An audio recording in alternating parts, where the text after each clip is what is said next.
여러분 안녕하십니까?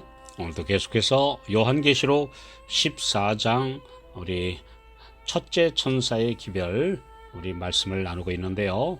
오늘은 창조주를 경배하라 라는 제목으로 우리 첫 번째 말씀을 드리겠습니다.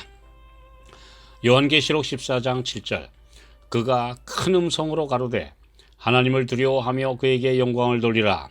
이는 그의 심판하실 시간이 이르렀음이니 하늘과 땅과 바다와 물들의 근원을 만드신 이를 경배하라 하더라. 하나님을 믿는 신앙에서 창조론은 모든 지식과 교리의 뿌리요 바탕이 되기 때문에 하나님이 우주를 창조하셨다는 확신이 무너지거나 흔들리면 다른 모든 기독교의 사상은 다 모래성처럼 허물어져 버립니다. 이보다 더 중요한 사건이나 성경 교리는 있을 수 없습니다. 심지어 그리스도의 십자가와 부활 신앙도 이보다 더 중요할 수는 없습니다. 창조론에 모든 것이 기반을 두고 있기 때문입니다. 이사야 40장 26절 너희는 눈을 높이 들어 누가 이 모든 것을 창조하였나 보라.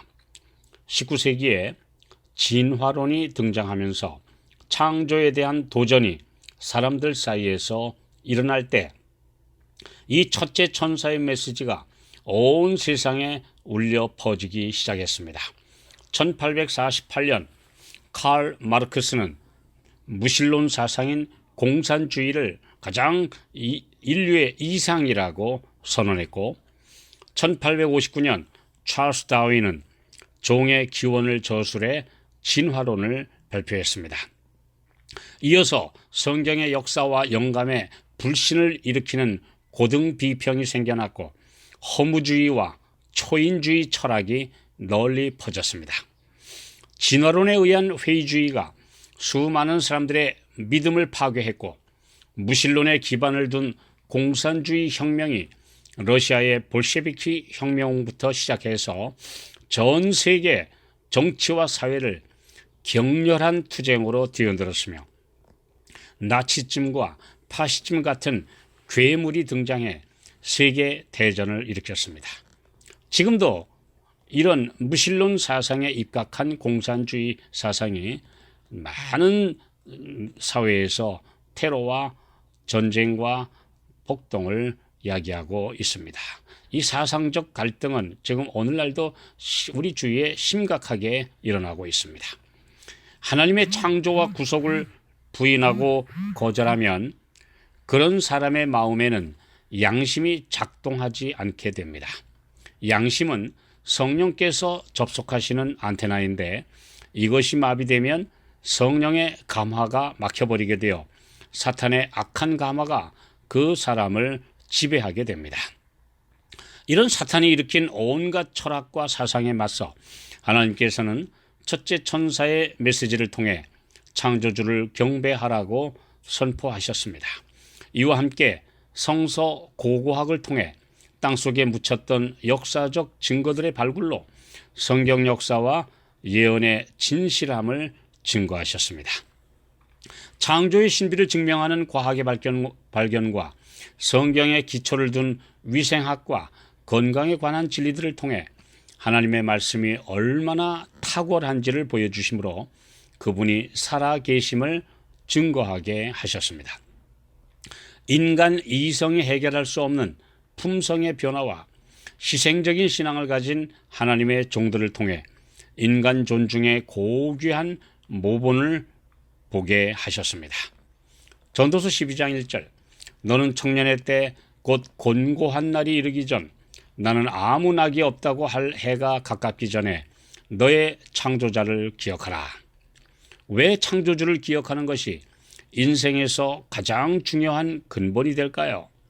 창조주이실 뿐 아니라 모든 생명체를 붙드시는 유지자이시며 죄의 유혹에 빠져 추락한 인류를 다시 구속하신 분이시기 때문입니다. 그분은 또한 심판자로서 각 사람의 운명을 최종적으로 결정하실 것임을 기억하는 것이 모든 도덕과 윤리를 뛰어넘는 절대적 표준이 됩니다. 또한 그분이 다시 오실 때 어떻게 그분을 배울 것이냐 하는 문제가 그분을 닮는 데 있어 결정적인 역할을 하기 때문입니다.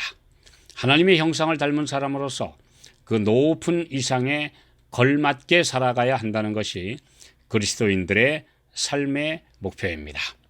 전도서 11장 9절 청년이여 내 어린 때를 즐거워하며 내 청년의 날을 마음에 기뻐하여 마음에 원하는 길과 내 눈이 보는 대로 조차 행하라.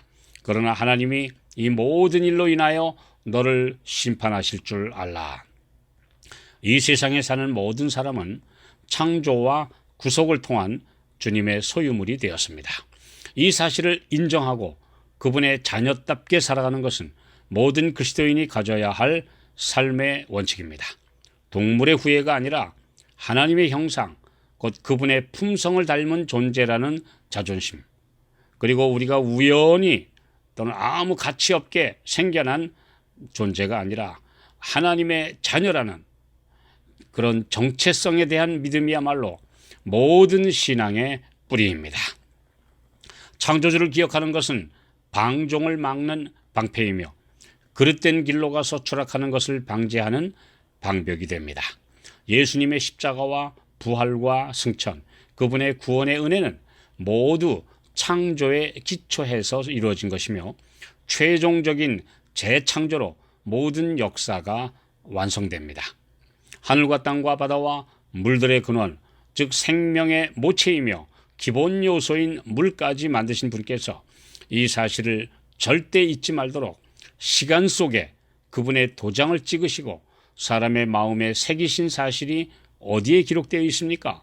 바로 십계명의 제4계명입니다.